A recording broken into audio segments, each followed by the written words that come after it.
Let's take you now live to SABC News reporter Ulrich Hendricks with the latest updates on tourism activities in the Kruger National Park. Now, tourism remains suspended in parts of Mpumalanga and Limpopo due to heavy rainfall. Several areas in the park's northern section are flooded, causing damage to bridges and road infrastructure.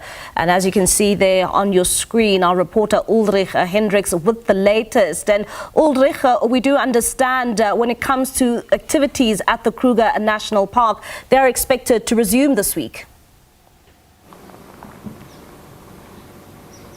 Hi, good evening, Mbali. Yeah, so they announced around 12 o'clock today that water has subsided enough that they are now able to open for day visitors from tomorrow.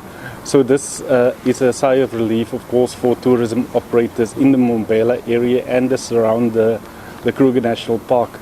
Of course, it has been closed since last week, and of course the ripple effect that has had on the tourism industry here was of course devastating as the floods, because now they couldn't earn.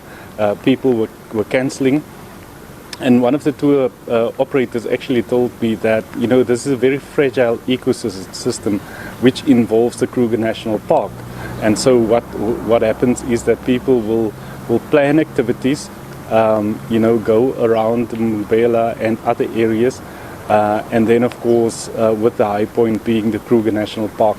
So now with the Kruger National Park being closed until today, those people then opted not to, or to cancel their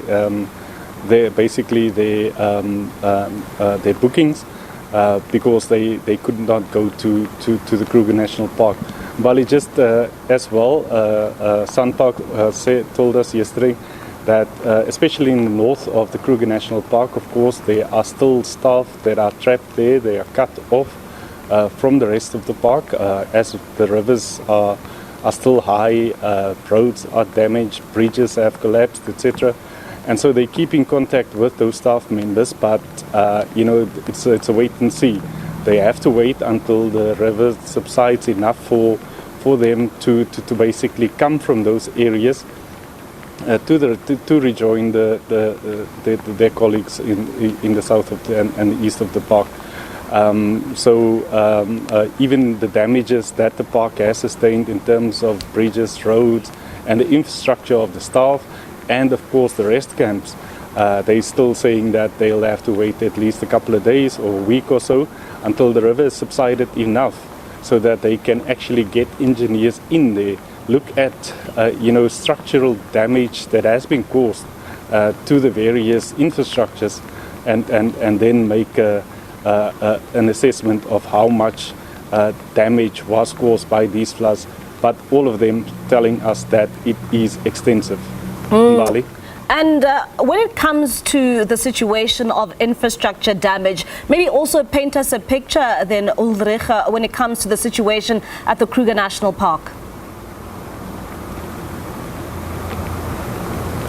Well, we went there yesterday, and the roads are riddled with potholes now as the water did damage. We saw some bridges that were underwater, some of them completely submerged in water. Some of the bridges have washed away, and then of course the staff quarters, we saw visuals of those knee high in water. So definitely some damage to that. It will obviously depend on the magnitude of that damage. So structural engineers will have to go in there and look at it. We also saw submerged rest camps as well, basically under a lot of water.